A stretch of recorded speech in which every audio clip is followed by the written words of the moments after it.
And people ask, well, where is God in all that?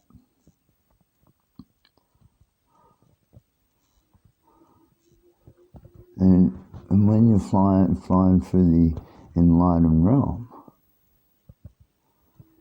when you meet an enlightened moth, it's the same as meeting an enlightened Buddha or an enlightened glowing light.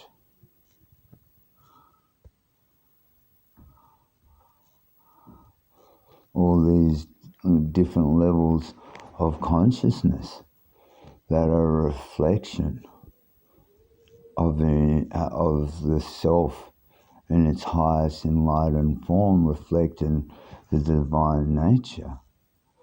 The consciousness flows as the source of everything. And there's no end to it. There are all these different layers.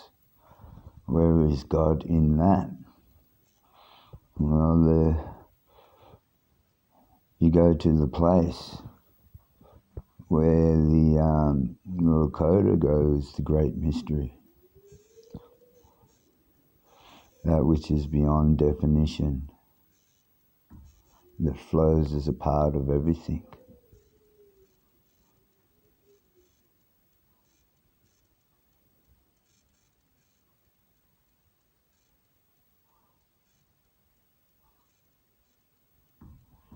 That which can't be defined, but contains all that is definable. Both the timeless and the time, and the conscious view of it. If God is a frequency of thought, then when we are in heaven, our thoughts are in a frequency of harmony.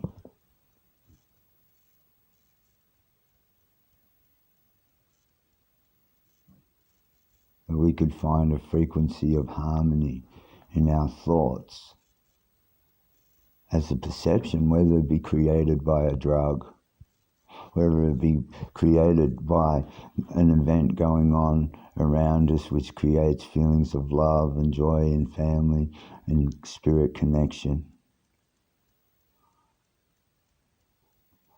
When you feel that joy and connection to all life and reflects this back, that's the frequency of heaven.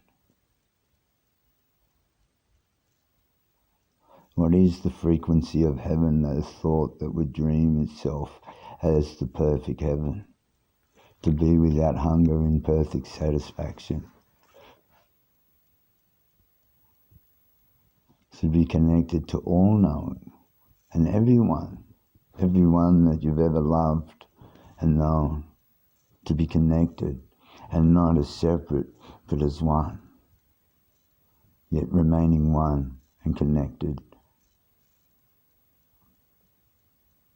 A paradox. To be without separation, but to be able to see the connection from an individual center. And what is the frequency of thought that manifests heaven?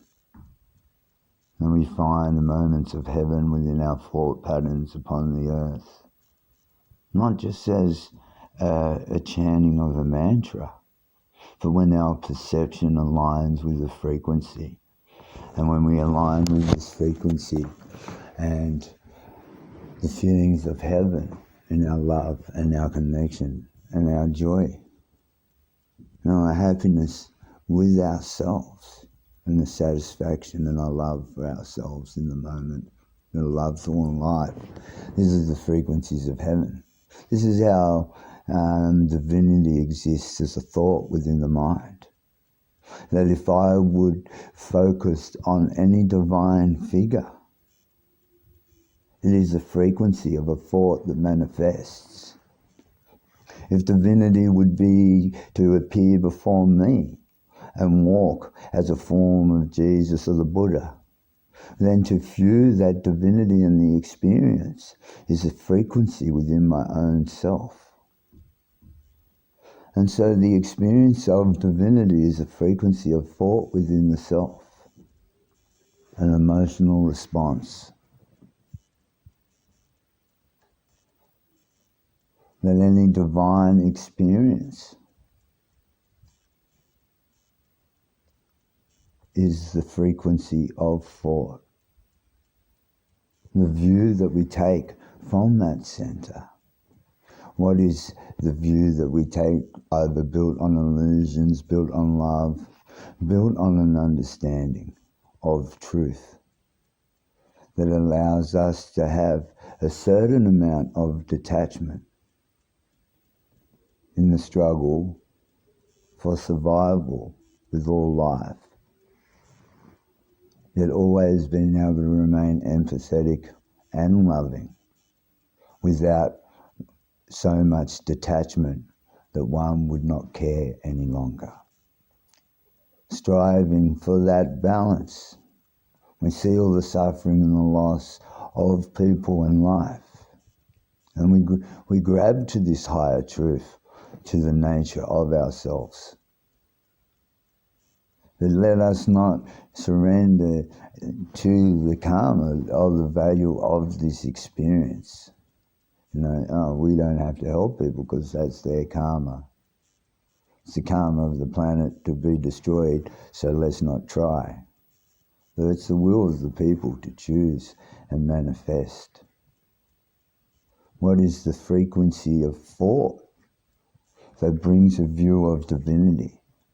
That when one looks out the world, they see everything as a reflection of enlightenment and a lesson that can be relayed as evidence of that enlightenment. What is the frequency of thought that sees? What is the frequency of the heart and the manifestation through the body? If divinity is a thought, then how do we focus our thoughts upon reality, that we might find a frequency that aligns with heaven within ourselves? Do we seek for the pleasure, that ultimate orgasm, or do we go into the pain or the suffering, that we strive for the middle, feeling both the pleasures and the pains, looking for the center? That heaven is a frequency,